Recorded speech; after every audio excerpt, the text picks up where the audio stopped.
ये भाई समझ गया, बहनें भी समझ जाएगी ना। नहीं सुन नहीं रही, वो आपस में बातें कर रही है। वो कौन सा काउंटर है साहब? वो चाय का ही है। संपत जी, आपके पीछे जितने भी, संपत जी खुद फोन पे बात कर रहे हैं। हाँ हाँ, जितने भी भाई बहने, जितने भी कार्यकर्ता गण जो अपने आप को कार्यकर्ता समझता है वो इधर आ जाए।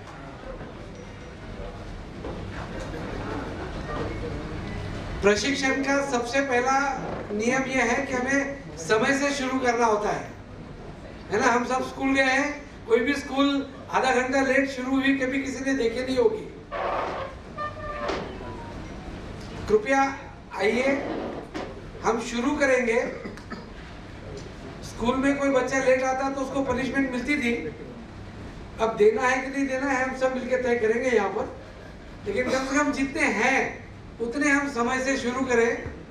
मैं निश्चित आपको ये कहूंगा कि आपको ये लगेगा शाम को, और अगर ना लगे तो मुझे जरूर कहिएगा कि सुबह का आधा घंटा हमने जो वेस्ट किया, अगर वो नहीं करते तो जरूर कुछ ना कुछ पाते।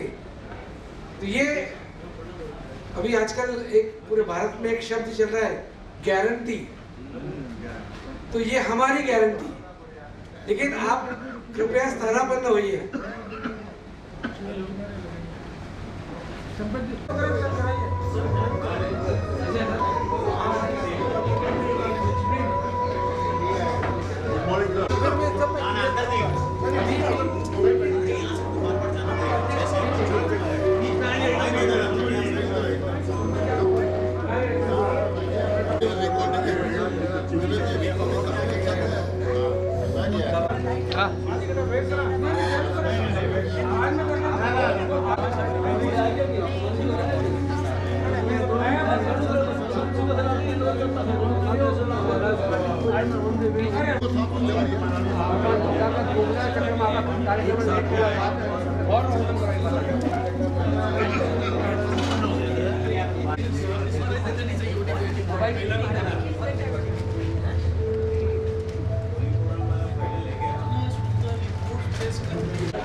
आइए अरुण जी, आइए। जूता जूता थोड़ा एक फोटो ले वहाँ और हाथ लगाओ बना के। याद देखिए अनिल जी, याद देखिए इधर इधर फेस इधर।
माला पकड़ के यहाँ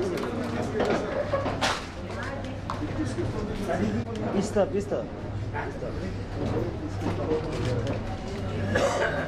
जी कोठारी और अविनाश जी माहेश्वरी, आज के दिन हम इनको भी अपने श्रद्धा सुमन अर्पित करते हैं।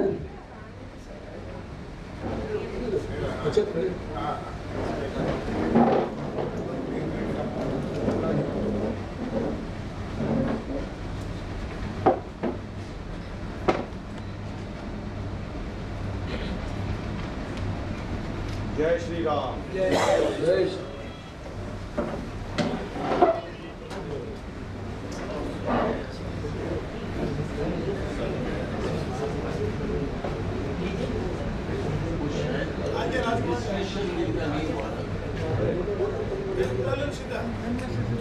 राजकुमार जी, आप इतना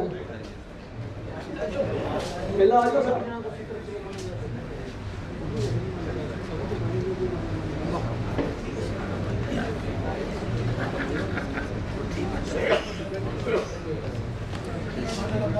अतिथि देवो भव की सनातन परंपरा को आगे बढ़ाते हुए हम आज के हमारे अतिथि श्री सतीश जी चरखा के स्वागत के लिए आमंत्रित करता हूं भाई किशन जी राठी को। वो आए, उन्हें पुष्पगुच्छ और शॉल प्रदान करके उनका स्वागत करें।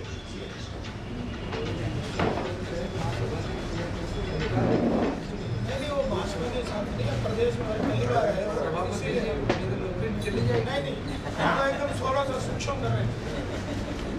प्रदेश में आप बता रहे हो ভেতরে ঢুকে যাচ্ছিস ভেতরে ঢুকে যাচ্ছিস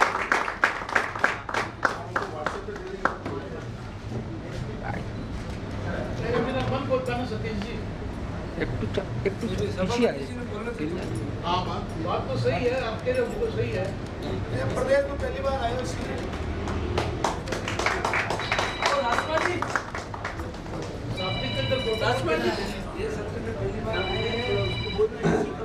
हमारे बीच अमरावती से पधारे श्री अनिल जी राठी का स्वागत करने के लिए मैं आमंत्रित करता हूँ संयुक्त संयोजक किशन गोपाल मांगना को।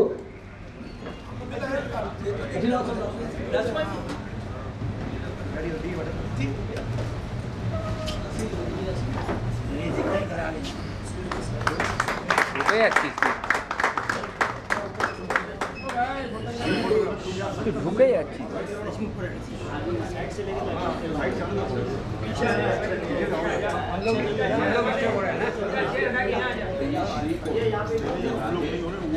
डिस्टर्ब हो रहा है वीडियो आपके हट जाएगा। आपने बुलाया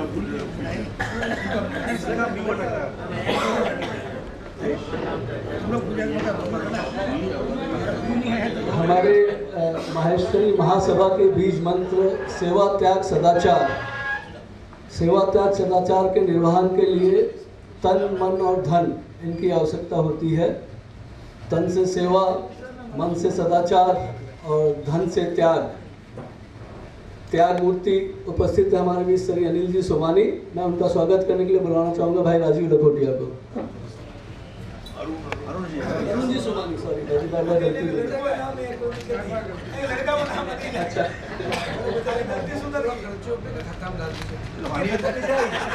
अनिल जी के पिताजी का नाम लेना।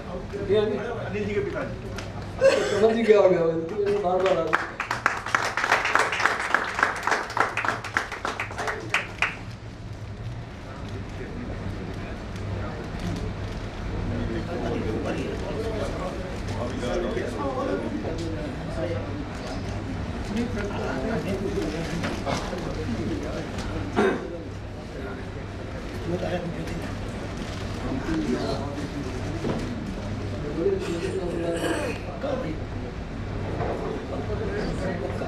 त्याग मूर्ति श्री राजकुमार जी करनानी के स्वागत के लिए सह संयोजक श्री अनिरुद्ध मुच्छाल।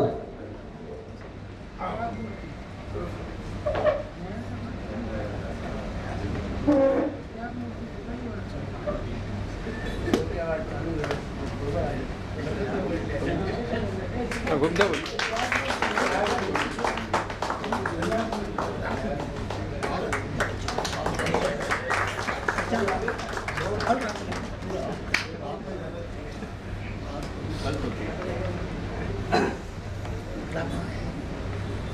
अब मैं आज के कार्यक्रम में स्वागत उद्बोधन के लिए आमंत्रित करता हूँ हमारे प्रदेश अध्यक्ष श्री विनोद जी यादव को।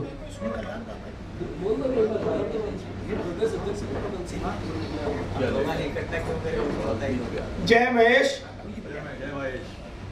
आदरणीय मंच, सम्मानित सदन, मैं कलकत्ता प्रदेश महर्षि सभा की तरफ से सतीश जी चरखा एवं अनिल जी राठी जो हमारे प्रदेश में आज पधारे हैं, उनका हार्दिक अभिनंदन, स्वागत, वंदन। दोस्तों, आज का ये कार्यक्रम प्रशिक्षण शिविर, सीखने की कोई उम्र नहीं होती और अपने जिस पद पे कार्य कर रहे हैं उस कार्यकर्ता की क्या क्षमता है और कार्यकर्ता की क्षमता को जगाने के लिए सतीश जी आज आए हैं और अपने को अपना कर्तव्य समझाने के लिए।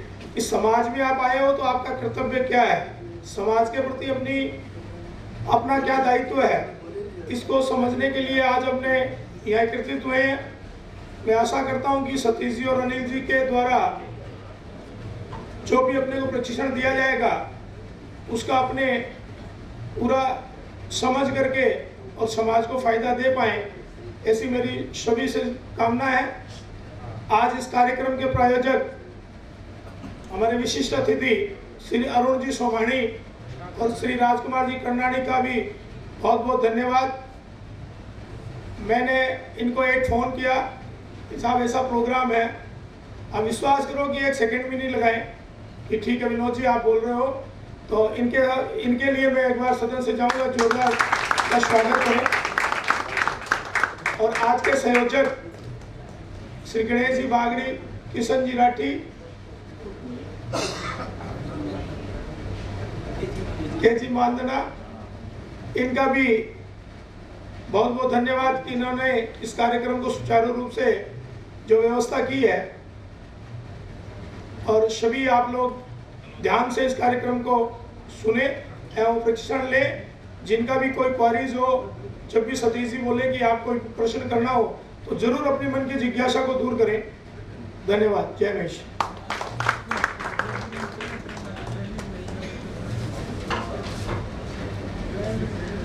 हमारे बीच उपस्थित है श्री अरुण कुमार सोमानी जी। अरुण कुमार सोमानी जी का जन्म 1 अक्टूबर 1958 को श्री दालचंद जी सोमानी के पुत्र के रूप में हुआ था। इनका जन्म बिहार के बिहारी जंग में हुआ था। मैट्रिक तक की शिक्षा उन्होंने बिहार से की। 1977 में आगे की पढ़ाई के लिए कलकत्ता आ गए। पढ़ाई के साथ साथ उन्होंने नौकरी भी की और 1983 में बेरिंग मार्केट में नौकरी को करने के कुछ टाइम बाद बेरिंग मार्केट में ही छोटा मोटा बिजनेस किया। 1990 में इन्होंने अपना खुद का गारमेंट्स का बिजनेस चालू किया। गारमेंट लाइन में मेहनत करते करते उन्होंने अपने मुकाम को हासिल किया है। इनकी हार्दिक इच्छा थी कि ये अपने बच्चों को अच्छी से अच्छी शिक्षा करवा के गारमेंट के बिजनेस में ही लगाएं। इनके गाइडेंस में रहकर इनके तीनों पुत्रों ने गारमेंट बिजनेस में भी खूब नाम कमाया है। मैं रिक्वेस्ट करूंगा श्री अरुण कुमार जी सोमानी से उपस्थित सभी को अपना मार्गदर्शन प्रदान करें।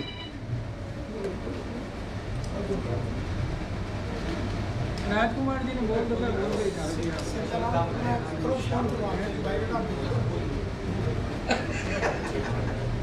अरुण जी, जय महेश तो बोल, जय महेश तो बोल रहे। हाँ, माइक पे आके बोलो सर। एकदम जो आपकी इच्छा मन में जय महेश, जय श्री राम।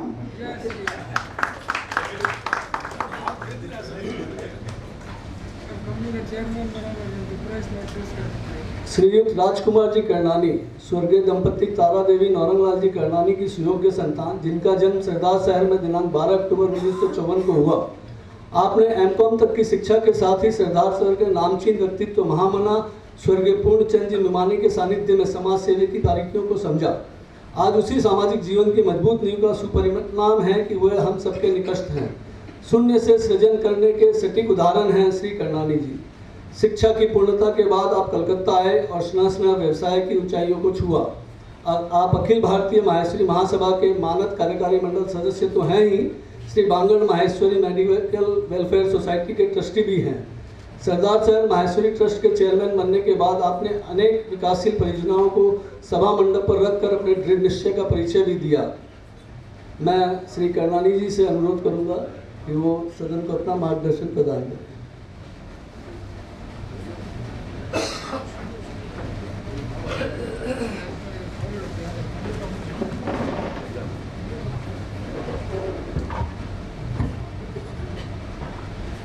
सम्मानीय मंच, अति सम्मानीय सदन, इस आयोजन को सफल बनाने में व्यस्त सभी कार्यकर्ता का हार्दिक अभिनंदन। मुझे बहुत खुशी है आप इस आयोजन में हमारे जैसे जूनियर कार्यकर्ताओं को या मुख्य अतिथि के रूप में चयन करके बुलाया। यह डिसीजन शिविर बहुत ही जरूरी था। हम शायद कलकत्ता में पिछले वर्षों में पहली बार हो रहा है। मैं आप सबको बहुत बहुत दोबारा धन्यवाद, आभार व्यक्त करता हूं। जय महेश।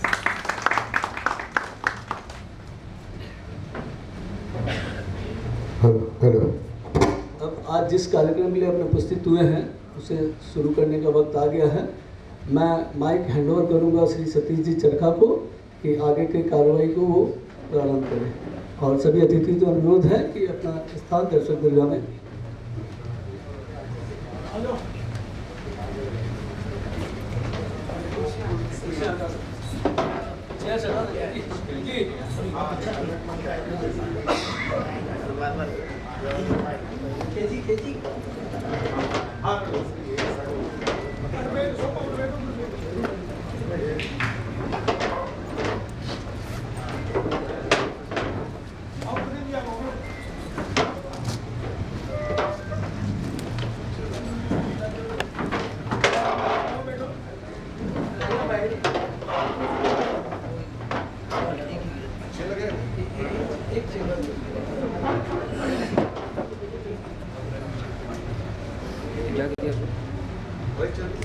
बिट्टू एक बार जा दी हमें का धोले केड़ी आसी ना एक बार जा सामने दी एक बार सामने दी एक बार बेरा हम देखे नहीं जी देखो असुविधा एक बार बेरा तेम जा जो असुविधा हो आटू नीचे होता है। हाँ आटू नीचे तो असुविधा नहीं।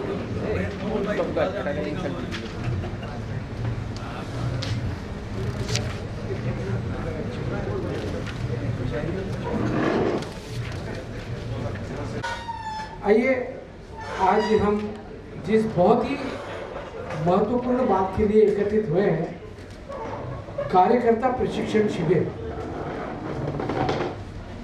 अब साहब, आज मैं आपके सामने प्रशिक्षक के रूप में खड़ा हूँ।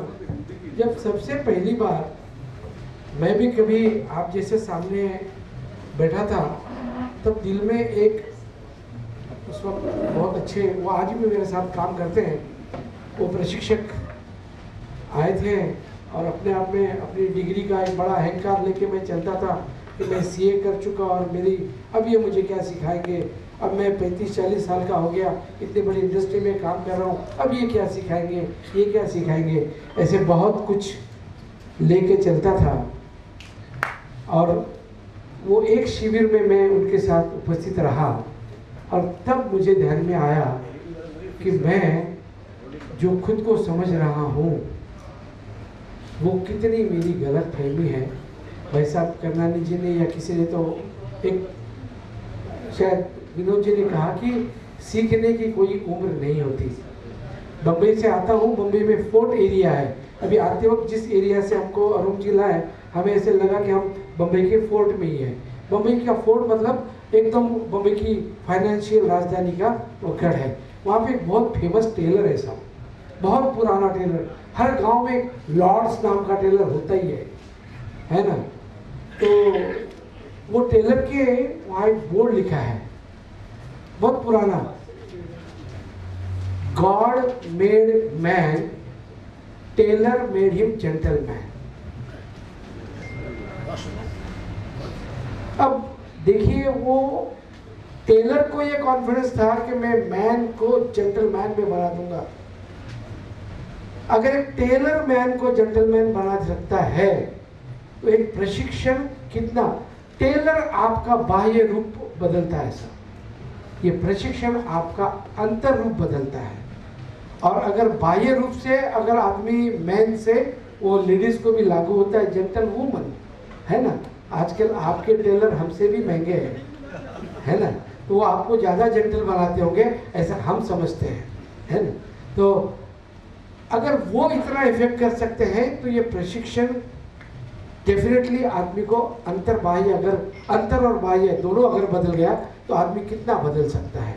आज के इसमें हम इसको दो तरीके से देखेंगे। एक तो हम पूर्णतः ये महासभा का, उसमें जब मैं महासभा बोलता हूँ तो पूरी श्रृंखलाबद्ध संगठन आ जाती है कि महासभा के हम कार्यकर्ता है और हम अपना तन मन धन, बहुत अच्छा उन्होंने तन मन धन के लिए 3 जो बातें कही बहुत अच्छी लगी मेरे, इसमें मैंने ऐड कर ली, नोट कर ली कि आगे कभी ये मैं यूज़ करूँगा। ऐसे ज्ञान बढ़ता है साहब, किसी ने साथ में नहीं लाया, यहाँ की कुछ चीज़ें हैं अगले हफ्ते चेन्नई में बोलूँगा, वहाँ से आगे कहीं बोलूँगा, ऐसे ही बढ़ते जाता है। ये सब करते वक्त हम महासभा के जो मूल कार्य पद्धति है, समूह महासभा बहुत अच्छी बनी, बहुत बड़ी, लेकिन कार्य करने की पद्धति जो है तय भी की गई, लेकिन वो नीचे परकोलेट नहीं हुई। और अब कई बार हम कहते हैं कि ये गलतियां हो रही है, तो गलतियां हो रही है, उसका कारण भी एक ये रहा कि हमने कैसे ये सब करना है ये बताया भी नहीं। आज मुझे खुद 30 साल हो गए, कई कार्यकर्ता मुझसे भी सीनियर बैठे हैं, लेकिन उन्हें किसी ने ये हमारी बैठकें कैसी होनी चाहिए, कहीं मैं किसी को भी पूछूंगा नहीं, उनके ज्ञान को यहाँ तोलूंगा नहीं कि कार्यकारी मंडल और कार्य समिति इसमें का फर्क कैसा होता है, कैसे ये संगठन गांव से लेके महासभा तक बनता है, उसका क्या परिप्रेक्ष्य है, क्या प्रमाण में होना चाहिए, ये हमने लिखकर एक वो संविधान में लिखकर बंद रखा है पिटारा, और जब तक जरूरत नहीं पड़ती हम वो नहीं देखते, और वो नहीं देखते इसलिए पालन नहीं करते, और फिर उसमें से कुछ गलतियां रह जाती है, और फिर उसमें से मनमुटाव, एक दूसरे के बारे में थोड़ी गलतफहमियां ये बढ़ जाती है, और उसकी खामियां संगठन भुगतता है। संगठन भुगतता मतलब संगठन कोई चीज़ है ही नहीं, हम सब एकत्रित है तो ही संगठन है, वरना आज यहाँ पे पानी की बोतल तो आपको दिखती है, संगठन दिखता है क्या? हम सब खड़े होते एकत्रित यहाँ तब संगठन बनता है ना। तो अगर हम में से कोई भी एक भी आदमी अगर सफर हुआ तो संगठन सफर होता है, वो दिखता नहीं है, उसकी तकलीफ बहुत ज़्यादा होती है, कभी न कभी होती है। आज का दुखा हुआ कार्यकर्ता शायद आज ही संगठन को तकलीफ हो सकती है, ऐसी बात नहीं है, आगे भविष्य में जब भी उसकी सही जरूरत पड़ेगी ना उस वक्त भी तकलीफ हो सकती है, नुकसान किसका हुआ। तो ये सब बातें हैं, तो इसलिए आज हम 2 तरीके की बातें करेंगे। एक आपके अंदर जो लीडरशिप की वो भी हम देने की कोशिश करेंगे। आप में से हर कोई यशस्वी लीडर है, अपने अपने एरिया में अपना अपना एक आयाम बनाया हुआ है, फिर भी कोई लिमिट नहीं है साहब। आज वो हर 8 दिन 15 दिन में वो आता है कि अभी अंबानी 1 नंबर पे है कि अदानी 1 नंबर पे है, फिर भी हम दोनों को भी जाके पूछेंगे तो उनकी आंखें कहीं ऊपर और है, माइक्रोसॉफ्ट की तरफ है कि उनको तो और वहां जाना है। मतलब कोई लिमिट नहीं है, स्काई इज द लिमिट। हर किसी को और आगे अगर बढ़ना है तो कुछ ना कुछ तो लेके ही बढ़ेंगे ना। ऐसा मैं ये चैलेंज नहीं करता हूँ कि आप वो सब देके जाएंगे, लेकिन आपके अंदर ही छुपी हुई उस चीज को ऊपर लाने की कोशिश जरूर करेंगे। एक सबसे बड़ी बात समझ लीजिए, कोई किसी को दे नहीं सकता, अपितु हर व्यक्ति ले जरूर सकता है। आप समझ रहे बात को? हम अक्सर कहते हैं कि गाय दूध देती है ना, हम यही समझते हैं ना गाय दूध देती है। कितने लोगों ने गाय को दूध देते हुए देखा? धन्यवाद भाई साहब, सिर्फ अकेले 2 ही लोगों ने देखा। दूध निकालना पड़ता है, लेना पड़ता है, निकालना पड़ता है सब। गाय दूध देती नहीं है, हम निकालते हैं तब गाय का दूध मिलता है। ये सब इसमें अब 2 गाय आई है, लेना आपके हाथ में है। हम दे जरूर सकते हैं, आपको विचार रख सकते हैं, आप जितना लेंगे उतना ही आप पाएंगे। वरना ये शिविर, ये हमारा आना, इतना बड़ा करना, सोमानी जी का इतना बड़ा त्याग बता दिया उन्होंने, वो तो और बड़ा देंगे, आपने वो छोटा सा ही त्याग मांगा उनको। भाई साहब यार नहीं तो बोले यार ये क्या बुलाया और क्या भूल गए। लेकिन वो चेहरे भी कुछ बोलते थे। मैं आपको बोलता हूँ, चेहरे में हम देखते हैं ना तो दिख जाता है कुछ, तो हमें वो कुछ है, सिद्धि प्राप्त है। तो जिसको भी बाद में ये देखना हो कि इसके चेहरे के पीछे क्या है, शाम को मिलना। बात ये है कि ये आपको लेना है। आज आप अपना पूरा दिन दे रहे हैं। अनिल जी परसों शाम को निकले थे, कल भी थोड़ा कुछ वैयक्तिक काम भी किए होंगे, आज पूरा जाके मैं भी पूरा दिन दे रहा हूँ, कल सुबह वापस पहुँचूंगा। हमारे तो ठीक है, हमने तो वो लिया है गले में, तो वो करेंगे। आज का आप जो दिन दे रहे हैं, कोशिश कीजिए कि आप पूरे दिन में तन से तो यहाँ पे है, मन से भी रहे। वरना आज के दिन थोड़ा व्यापार, कुछ शाम का आउटिंग वगैरह का थोड़ा भूल जाइए। किसी को अगर प्रॉमिस किया होगा तो हो सकता है उनको भूल दीजिए कि आने में लेट भी हो। लेकिन जो आप यहाँ इन्वेस्ट कर रहे हैं टाइम, मैं वो फिगर के इधर नहीं जाऊंगा कि कितने कार्यकर्ता यहाँ पे हैं। मैं यही समझता हूँ कि आज यहाँ क्वांटिटी नहीं है, आज यहाँ क्वालिटी है। और अगर क्वालिटी यहाँ है तो वो आगे क्वांटिटी तक पहुँच जाएगी, ये मेरा विश्वास है।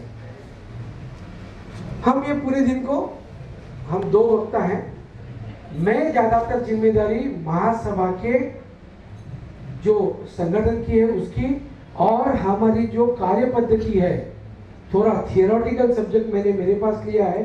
और वह हमारे अनिल जो है, ये भी जेसिस के नेशनल ट्रेनर हैं। ये आपको कैसे आप इफेक्टिव बने, वो कहते हैं ना कि बोलने वाले के तो चने भी बिक जाते हैं और नहीं बोलने वाले का गुड़ भी नहीं बिकता। वो आपको सिखाएंगे। अगले बार भाई साहब जय श्री राम बोल के नहीं उतरेंगे, अगले बार वो भी 5 मिनट तक जरूर बोलेंगे। अगर आप समय देते ना तो हम 1-2 घंटा इसी पे लेते। इन्हीं का भाषण आज आपके सामने करवा के जाते। इन्होंने कहा मैं बोलता नहीं हूँ, ये चैलेंज देते कि आप उनका ही भाषण आप सब सुनते, कितना बढ़िया बोलते हैं, ये बोल के जाते। इसका तरीका वो भी वो आपको सिखाएंगे, क्योंकि जब तक कोई भी नेतृत्व वहाँ से ठीक से आपको गाइड नहीं करता, आगे तक जा नहीं पाता, वो भी बताएंगे। हम अकेले तो बहुत बड़ा कुछ कर लेते हैं साहब। आप में से हर एक को खड़ा करके पूछे तो उसने अपनी एक अपने एरिया में बुलंदियाँ पाई हैं। लेकिन अक्सर बोलने को तो हम बोलते हैं 1 और 1 11, लेकिन हमको कई बार मालूम होता है कि यार शेक हैंड तो कर लिया, कीजिए ना यार, क्या देखो कितना टाइम लगाया शेक हैंड करने को। कई बार दिखने में ऐसे दिखते हैं, होते हैं 1-1, होता है कि नहीं होता। हम एकत्रित रूप से इतने इफेक्टिव नहीं होते जितने हम इंडिविजुअली होते हैं। वरना इतना बड़ा व्यापार, इतना सक्सेसफुल हमारा नहीं होता। लेकिन वो क्या चीजें हैं जो हमको एकत्रित रूप में से काम करने से रोकती है। How to be effective in team. अगर हम टीम के रूप में इफेक्टिव नहीं रह पाए तो हम कहीं पर भी नहीं, हम अपने व्यापार में करते हैं, वो संगठन में आके क्यों नहीं कर सकते।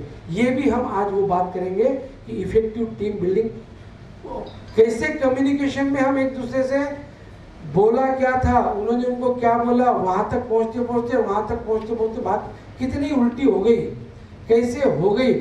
कोशिश करेंगे ये सब चीजें, ये सब पिटारा आपके सामने देंगे। कोशिश कीजिए उन दोस्तों को एक फोन करने की कि आ जा, और जितने आएंगे उतने पाएंगे। आइए, मैं सबसे पहले आपके साथ में बात करना चाहूँगा कि अपनी महासभा है, ये महासभा की संरचना कैसी है। आप में से कुछ लोग तो बहुत वर्षों से महासभा में हैं, तो उनको अब ये बोलना कि संरचना तो हम इतने साल से आए हैं, देख रहे हैं, तो वो शायद ये कहेंगे कि ये आप चरखा जी हमें क्या बता रहे हैं। लेकिन मैं निश्चित उसको कुछ बातों को तो दोहराऊंगा, कुछ को आपको क्लियर करूंगा कि कैसे महासभा का रूप बदलते बदलते गया। आप सब जानते हैं हम राजस्थान से कितने वर्षों पहले निकले। राजस्थान से अपना समाज निकलने के बाद शायद सबसे पहले आया होगा तो कोलकाता में आया था। कोलकाता में हाईएस्ट आए, हाईएस्ट सक्सेसफुल हुए, और फिर सेकंड लार्जेस्ट अगर कहीं गया होगा तो जहां हम बसते हैं महाराष्ट्र में। अब महाराष्ट्र का फिगर इसको भी क्रॉस कर गया, लेकिन राजस्थान से आने के बाद सबसे पहले यहाँ बसा। इवन महासभा जो आज अपने 125 साल से भी पुरानी हो चुकी है, उसमें कलकत्ता का कंट्रीब्यूशन बहुत बड़ा है। यहाँ से आपने 3 सभापति दिए हैं, एक महासभा अपने महामंत्री दिए थे, जिनका वर्किंग रिकॉर्ड मैंने लखोटिया जी को बहुत नज़दीक से काम करते देखा है, उनसे मैंने वैयक्तिक बातें की है। वो यहाँ पर भी उतना ही काम करते थे, लायंस क्लब में भी उतना ही काम करते थे। दो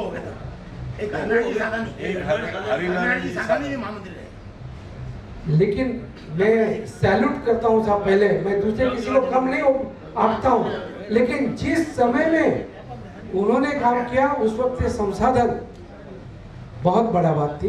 लखोटिया जी ने अपना एक मार्ग बना के रखा है। मुझे राम निवास जी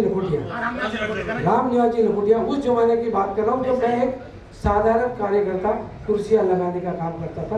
उस वक्त मैंने उनसे मिलने का मौका मिला। ये कोलकाता का कंट्रीब्यूशन है जो उस जमीन पर आज आके मुझे यहाँ पे बोलने का और आपसे सबसे बात करने का बात हो रहा है ना, उसकी मैं आपको बात कर रहा हूँ। बात हो रही थी कि महासभा शुरुआत होने के बाद कहाँ कैसा है अपने महासभा का स्वरूप। सबसे ऊपर श्रृंखलाबद्ध संगठन बोलते हैं उसको। सबसे ऊपर तो महासभा है जो अपनी पेरेंट बॉडी है। महासभा के पेरेंट बॉडी में ही महिला संगठन भी उसकी एक भुजा के रूप में है, युवा संगठन भी उसकी भुजा के रूप में है। महासभा ये पूरे भारत को, जिसमें नेपाल भी इंक्लूडेड है, आपके ही अंचल में आता है। वैसे तो धीरे धीरे हमने ये भी कहना शुरू कर दिया कि अब महासभा ये इंटरनेशनल बॉडी भी है। ये बात सबसे पहले जोधरा जी ने रखी थी कि मैं सिर्फ इंडिया का नहीं हूँ, मैं विदेश का भी हूँ। सतीश कबूल है कि नहीं, मुझसे हमेशा कबूल करवाते थे, मतलब भाई जी है। तो क्योंकि बाकी जगह वो बॉडी नहीं है, वो कुछ हमने प्रकोष्ठ ऐसे बनाए हैं जिसमें उन लोगों को हम अटैच करते हैं। 2000 लोग एक बार पाकिस्तान से डेलीगेशन आया था, 2000 लोगों को रिप्रेजेंट करने वाले। कुछ लोग मुझे लगता है जोधपुर में आए थे अपने पास, जोधपुर में है, हाँ मुझे याद है। तो वो सब मैंने उसके बाद अपनी जो दूसरी इकाई आती है प्रदेश सभा।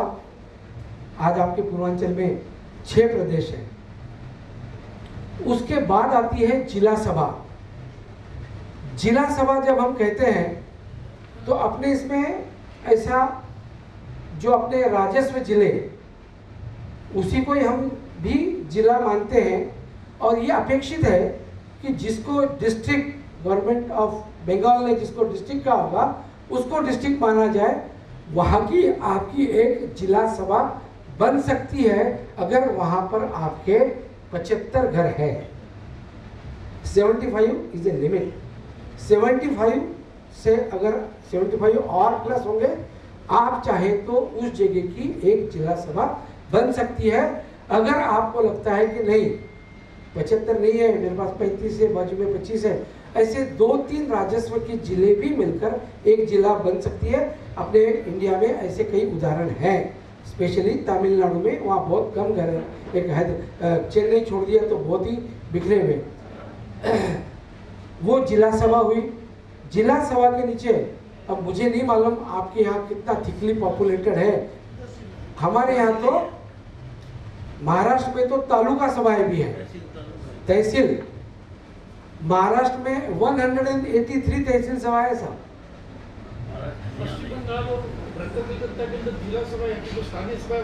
हाँ, अब ये जगह जगह की जो मैं तो श्रृंखलाबद्ध संगठन कैसा है ये आपको बताने जा रहा हूँ। और उसके बाद में फिर एक तो शहर सभा, चाहे उसको नगर सभा ले लो या ग्राम सभा, ये इसका रूप है। ये रूप में हर जगह पर जहां जहां भी इसको हमने सभा कहा, वो अपने आप में एक इकाई है। हर इकाई दूसरे से जुड़ी है। जुड़ी है का मतलब उसके नीचे काम करती है। जब नीचे का मतलब होता है ना, तो सही समय पे सही रिप्रेजेंटेशन। जब मैं कहता हूं कि मैं इसके नीचे काम करता हूं, तो मुझे वो ऊपर की कड़ी में उचित जगह रिप्रेजेंटेशन मिलना चाहिए और उसे भी अपने जगह पर उचित सम्मान मिलना चाहिए, क्योंकि अगर हमने उसको ऊपर मान लिया, यही श्रृंखला अपनी है। अब हर वो कड़ी, चाहे आप तालुका सभा ले लो, जिला सभा ले लो, ज्यादातर जिला सभाएं हैं, इसलिए मैं ज्यादातर जिला सभा का बात करूंगा। अब जिला सभा का गठन कैसा होना चाहिए, तालुका का गठन कैसे होना चाहिए, शहर का गठन कैसा होना चाहिए, इसका भी प्रमाण निश्चित किया हुआ है। आप जब मैं, क्योंकि आपके यहाँ ज़्यादातर जिला सभा ही है, इसलिए उसके नीचे मैं नहीं जा रहा हूँ, वैसे उसके नीचे 20 का है। अगर आपका तालुका का संगठन है तो 20 परिवार के पीछे एक व्यक्ति, मोटा मोटी है, जब हम 20, 50, 200 बोलेंगे तो ये कोई एग्जैक्टली 199 हुआ तो नहीं हुआ, ऐसा नहीं।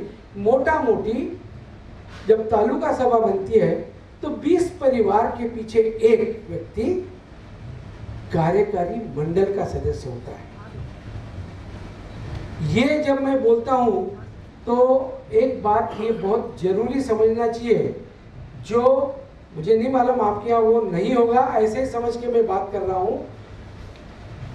जब हम ये बोलते हैं तो समझ लीजिए, अगर ये मेरा यहाँ पर जो बैठे हैं, ये अपना एक जिला है। जिले में कितने के ऊपर होता है? 50 के ऊपर, 50। 75 के ऊपर जिला सभा स्थापन होगी। कार्यकारी मंडल, अब जब देखिए आपके यहाँ तो 50 का जिला बहुत ही कम दिख रहा है। 75 जहाँ परिवार होंगे वहाँ जिला सभा को मिनिमम आप एक स्थापन कर सकते हैं।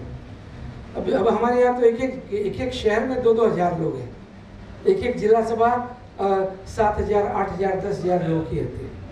तो वहाँ पर हम 50 के पीछे एक व्यक्ति जिला सभा में दिया गया।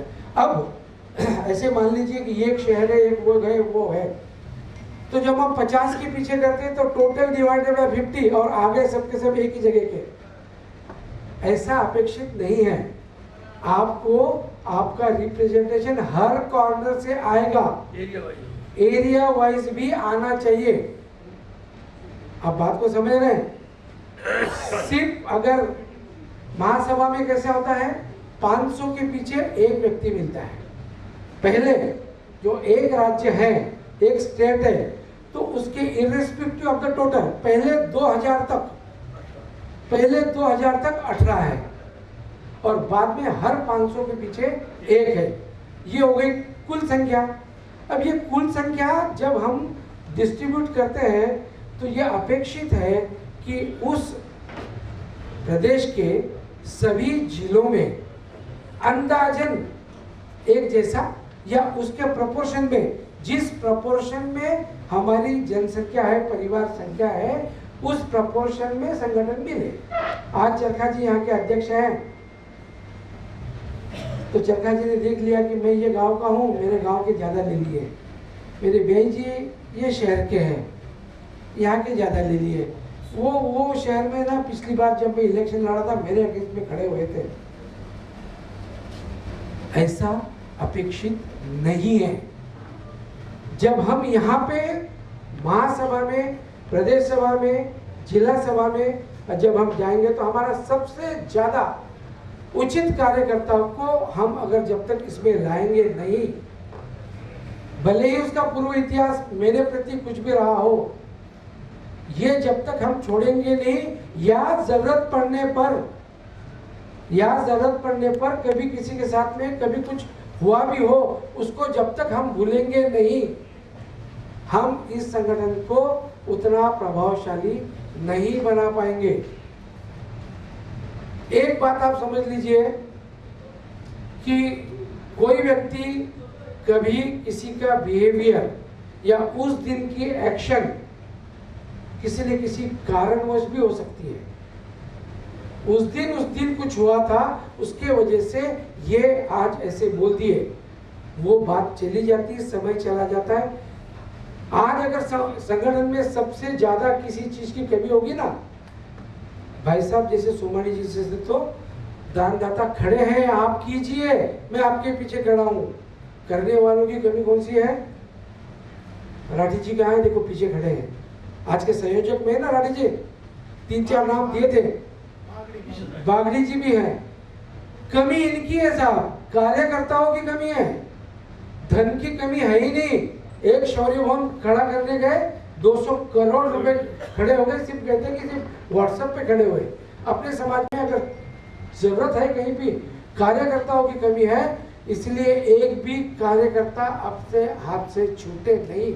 मेरे हाथ से छूट गया तो दूसरे भाई ने संभाल लेना चाहिए, उनके हाथ से छूट गया तो इन्होंने संभाल लेना, यही अपनी पूंजी है। मैं आपको अपने संरचना के बारे में बता रहा था। तो जिले में 20 के पीछे 1, प्रदेश में, सॉरी मैं गलती कर गया, जिले में 50 के पीछे 1, प्रदेश में 200 के पीछे 1 और महासभा में 500 के पीछे 1। ये महासभा का अपेक्षित दिया हुआ प्रपोर्शन है।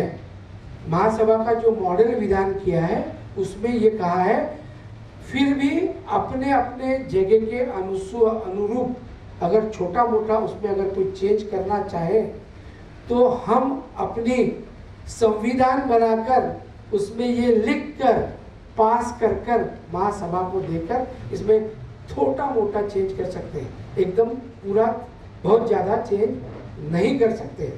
आपको बता दूं कि महासभा ने खुद का, तो महासभा का पूरा संविधान है।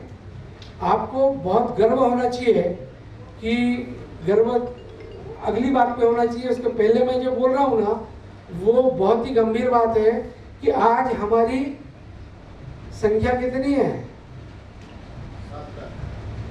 7 लाख है सिर्फ, ओनली। हर चेक के पीछे ओनली लिखते हैं ना साहब, हम भी सिर्फ 7 लाख हैं। लेकिन पूरे भारतवर्ष में जो कम्युनिटी सिर्फ 7 लाख की है उसके लिए भी इतना डिटेल्ड संविधान कहीं नहीं बनाया है। मैं बहुत नजदीक से जुड़ा हूँ, जैन समाज में भी मेरे बहुत मित्र हैं, मैंने उनका भी कार्य रूप देखा है। अग्रवाल समाज में तो बहुत ही कम है, वैसे शायद अपने से ज्यादा है, लेकिन संगठन बिल्कुल ही नहीं दिखा मुझे। जैन समाज में थोड़ा बहुत है, लेकिन वो उनके महाराष्ट्र से सब डोमिनेटेड है। अपने यहाँ हम सब मिलकर वो चलाते हैं, इतना डिटेल संविधान कि ऊपर से लेके नीचे तक कैसे काम करना है ये कहीं नहीं लिखा है। इसका हमें गर्व होना चाहिए।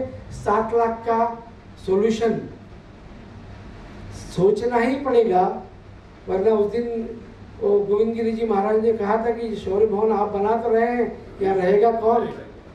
रहेगा कौन? ये सिर्फ शौर्य भवन की गाथा नहीं है, हर गांव में, हर शहर में अपने बड़े बड़े भवन है, बड़ी बड़ी प्रॉपर्टियां, तो वहाँ रहेगा कौन? विषयांतर हो जाएगा। मैं फिर से गाड़ी अपने ट्रैक पे लाता हूँ। संरचना का मैंने आपको मोटा मोटा रूप बताया। अब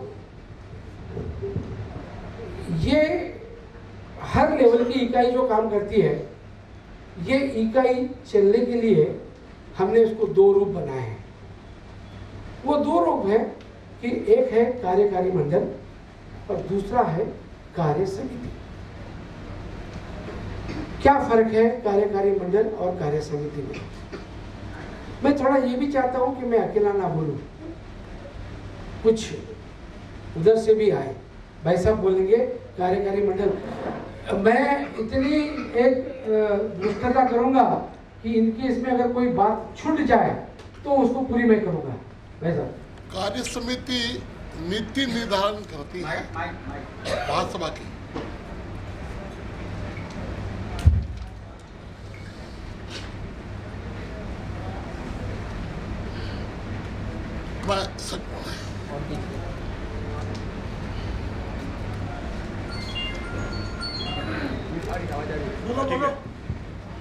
मैं संक्षिप्त में बता रहा हूं। कार्य समिति जो महासभा की नीतियां हैं उसका निर्धारण करती है और कार्यकारी मंडल उन नीतियों को लागू कराता है। बहुत ही संक्षेप में लेकिन सटीक बात इन्होंने कही। एक होता है कि नीति निर्धारण और एक होता है कार्यवाही। इसको और सिंपल करने के लिए अगर मैं कहूँ, जो हम रोज देखते हैं, लोकसभा और राज्यसभा, अपर हाउस बोलते हैं राज्यसभा को। हालांकि सब डिसीजन और सब ज्यादा मारामारी तो होती है लोकसभा में। लोकसभा और राज्यसभा ये जैसा है, इसको सीनियर हाउस कहते हैं। लगभग वैसा ही कुछ हमारे यहाँ पे है कार्य समिति। और कार्य समिति ज्यादा बार मिलती है। कार्य समिति का महत्व, उनकी जिम्मेदारी ज्यादा है। कार्यकारी मंडल बाद में। लेकिन एक बात आप निश्चित समझ लीजिए, भले ही मैं आज कार्य समिति में हूं महासभा के, लेकिन कलेक्टिवली पावर किसके पास ज्यादा है? यस, कलेक्टिवली पावर कार्यकारी मंडल के पास। कलेक्टिवली, ये कलेक्टिवली वर्ड का बहुत इंपॉर्टेंस है साहब। हम सब अकेले ही बैठे हैं, कलेक्टिवली हम बात नहीं करते, इसीलिए हमारी वो पावर होकर भी हम एग्जीक्यूट नहीं कर पाते। हर जगह पे जैसे मैंने कहा, कार्यकारी मंडल में से लोग आएंगे, 20 के पीछे एक, 50 के पीछे एक, 200 के 2, जो फॉर्मूला बना है उस हिसाब से आएंगे। वो कार्यकारी मंडल रहेगा। और कार्य समिति में क्या अपेक्षित है, कौन जाना चाहिए कार्य समिति में? ज्यादा जिन्होंने अपना काम दिया है, जो संगठन को ज्यादा जानते हैं, जिनको नीति नियम, नीति रीति बनाने के लिए अनुभव के बगैर कोई बना सकता है क्या? आज भी घर में शादी होती है ना, तो हम तो बुलाते तो फूफा जी को, बुआ जी को ही है ना, क्योंकि उनके हाथों से इतने काम हुए हैं। ताऊ जी को ही पूछते हैं ना, मामा जी भी, बड़े वाले मामा जी को ही पूछते, सबसे छोटे वाले को नहीं पूछते। वो तो कहीं मस्ती करे, बड़ा मामा जी ने पूछो। क्यों? कि उनके हाथ से इतने काम हुए हैं, है ना। घर में तो ऐसे ही होता है ना। यही यहाँ पे होना चाहिए कि कार्य समिति में जब भी हम भेजे, जाने की इच्छा सबकी है साहब, इच्छा से नहीं होता, इच्छा से नहीं होता। उस व्यक्ति का काम, उसका डिवोशन, उसकी जानकारी, ये सब देखकर हमने कार्य समिति में लोगों को भेजना चाहिए। वरना चरखा जी की इच्छा थी, चले गए, वहां गए, मालूम ही नहीं क्या बोलना है। आपका एक सत्र का अपॉर्चुनिटी खत्म हो जाता है। कार्य समिति ये, जैसा भाई साहब ने कहा, ज्यादा बार मिलती है। कार्य समिति कम होती है। कार्य समिति कार्यकारिणी की, कार्यकारी मंडल की इतना ही कार्य समिति नहीं होता है, उससे बहुत कम होता है। क्यों कम होता है? जब भी निर्णय लेने हो ना, तब कम लोग अगर रहेंगे तो निर्णय जल्दी होगा। बात सिर्फ पते की होगी। हम जितने ज्यादा रहेंगे उतना उस बात को, मुद्दे से हम भटकते जाएंगे, है ना।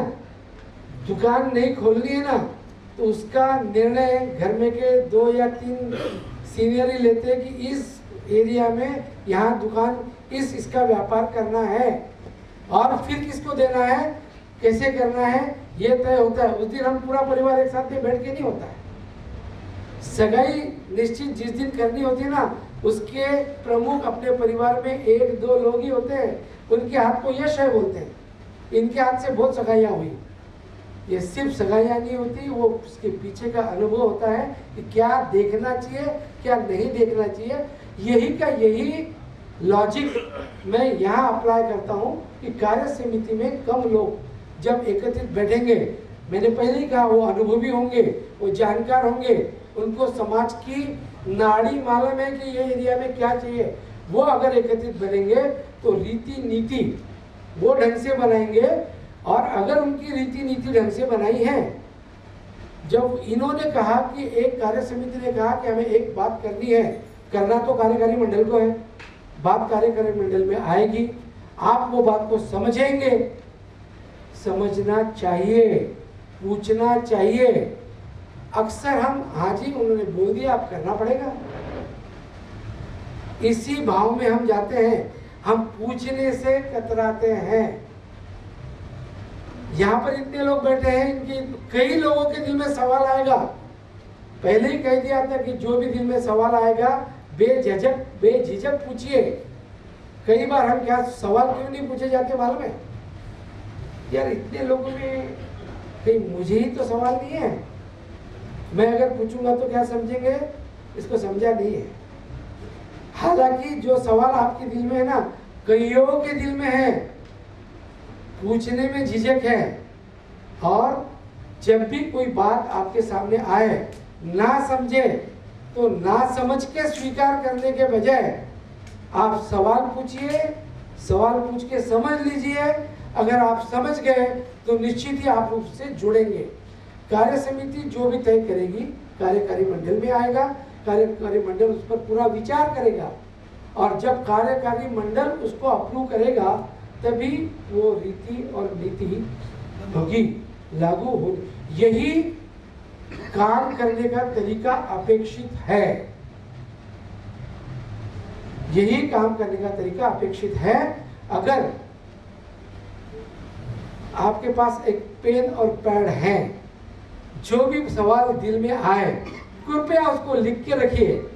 हम अंत में सब सवाल जवाब करेंगे, क्योंकि लिंक टूट गई ना तो बीच में एक स्टेशन छूट जाता है ना, इसलिए।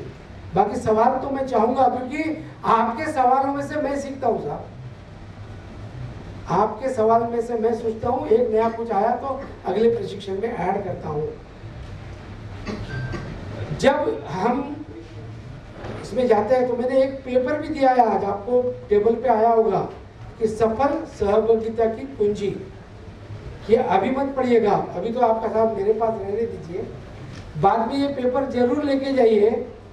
ये पेपर अगर आपने पढ़ लिया और इसको फॉलो किया तो ये आपको सिर्फ संगठन में नहीं, आपको ये संगठन में, परिवार में, व्यापार में, दुकान में, ऑफिस में, हर जगह काम आएगा। ये अपना प्रशिक्षण शिविर है, ये सिर्फ महासभा के लिए नहीं है। यहाँ की जितनी भी बातें हम बताएंगे, फिर से मैंने जितनी जगह काम है, आपको इंडिविजुअल व्यक्ति को वो काम आएगा, आप जहाँ जहाँ भी रहेंगे वहाँ काम आएगा। हम बात कर रहे थे कैसे कार्य समिति और कार्यकारी मंडल काम करता है।